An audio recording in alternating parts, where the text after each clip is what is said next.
First 3 is a series on the channel where for every new season that comes along, I do a first 3, basically, hence the name, first 3 episodes of any series. So basically, I tell you if it's worth watching from the first episodes because it is an otaku rule or a niche rule or whatever type of person to call yourself weeaboo rule that most people do follow. If the first 2 episodes are not good or it catches your attention, you just let the series go, you just drop the series, or maybe you wait until like a couple more episodes come out to your attention. So to this week or this day or today, whatever in this day is going to upload is Fate/stay night 2014 or the Unlimited Blade Works basically alternative path, whatever. So the Fate series has its own reputation, well, to me at least, not reputation, but has been really amazing, and it really is good with Fate Zero, its prequel, and its other alternative, Fate/stay night being 2006 and Fate/stay dreams or something around that line. So this is the Unlimited Blade Works basically adaptation from the visual novel, and oh my lord, the graphics, not the graphics, the fucking graphics, the animation, art style is just beautiful. Have I said that? Oh my lord, if you're watching the show yourself, you can just comment below how beautiful the graphics are. I absolutely adore the freaking graphics and the art style and the fight scenes too, and also the animation. Definitely top-notch quality. I really do appreciate the fact that they're having like a lot of detail into the series, and I love how the cell shading, the shadows, just everything else just feels like it's so, it just feels like it's so from the shows I watch. Obviously, like, you know, some of the shows this season cannot compare to this show. It's beautiful, absolutely is. And also, if you don't know, if you're not watching Fate/stay night, if you don't know if it's worth watching the first 2 episodes, well, you can find out from this video. So overall, basically, Fate/stay night talks about basically the concept of magic and summoners, and basically the Holy Grail war, with basically Holy Grail is something that can grant the summoner or the master a wish. The master wants to have a wish, you know, the Holy Grail will basically do it. And basically every couple of years, I believe they're fighting over, I believe there's only one Holy Grail, and they've been fighting over it for like years and years, and there's only been like, I believe there's been like 5 attempts to obviously get the Holy Grail. Like, we find out later in the episode that it's actually like, you know, attempts to get the Holy Grail. This is the 5th attempt. It's been like 10 years ago.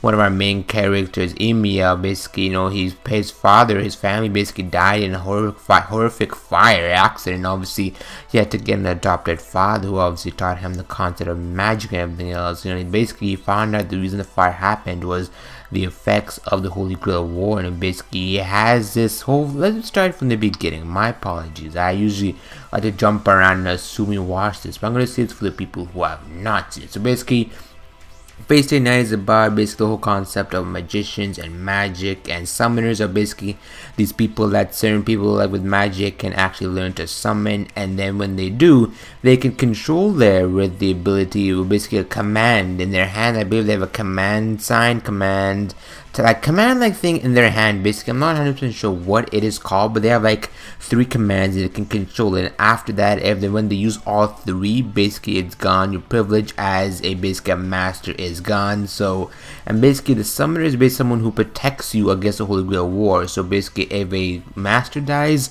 so does the summoner, I believe. I'm still trying to get used to the whole concept of magicians as well, but the fighting scenes in the episode are overall freaking amazing. I'm sorry if I'm not doing a very good job of explaining it. Basically, summoner and master, if one of them dies, the other dies. Their fate is intertwined. Fate/stay, like, you know, your fate is linked together, and the whole having this Holy Grail war where basically there are 7 masters and 7 summoners, and they have to fight each other in order to get this Holy Grail. And basically, you know, if you kill a master, basically the summoner leaves because it has no more master. Or if you use your command deck, it's not called deck, I know what it's called, like a command something. It was on the tip of my tongue a few moments ago, but overall it was just really amazing 3 episodes. Also in episode 2, actually, there is no 3rd episode, but there are 3 episodes. The prologue, I'm counting the prologue as an episode because it did a little introduction on our other character, what was her name? Oh my god, I feel so horrible. I come to this video so unprofessional. I also forget. So basically, the other maybe Tohoska, I believe, Tohoska or Rin. There we go. I call her Rin. Apologies. I'm doing this one take overall, but it's just what my initial impressions. Should you watch it? It's really raw, so it's not like I'm going to redo this. It's basically Rin. So the prologue talked about Rin, who's absolutely bae, by the way, and also with her freaking summoner Archer. She was actually trying to summon Saber, who's one of the more powerful magicians, but Emiya apparently summoned her, and he has no experience, so how is he gonna learn? He basically, the whole for how they also went to school, everything else, and how we discovered that Emiya loves to help people. He really does love to help people, which might be eventually downfall, because a lot of people have mentioned that you love to help people. You're Mr. Goody Two Shoes, who always like, the hero of justice and everything else. And also Sakura, who's obviously, I think she has an obvious crush on him. It does seem like that. And so far the first episode did a good job of introducing some of the characters. The Holy Grail War, talked about it, showed us some badass fight scenes so we're not bored. It showed us the power of graphics. Ufotable, I believe, Ufotable, whatever. Ufotable, oh my, the producer of the show is absolutely beautiful with the animations of fight scenes. The fight scenes alone make this show worth it to watch, definitely.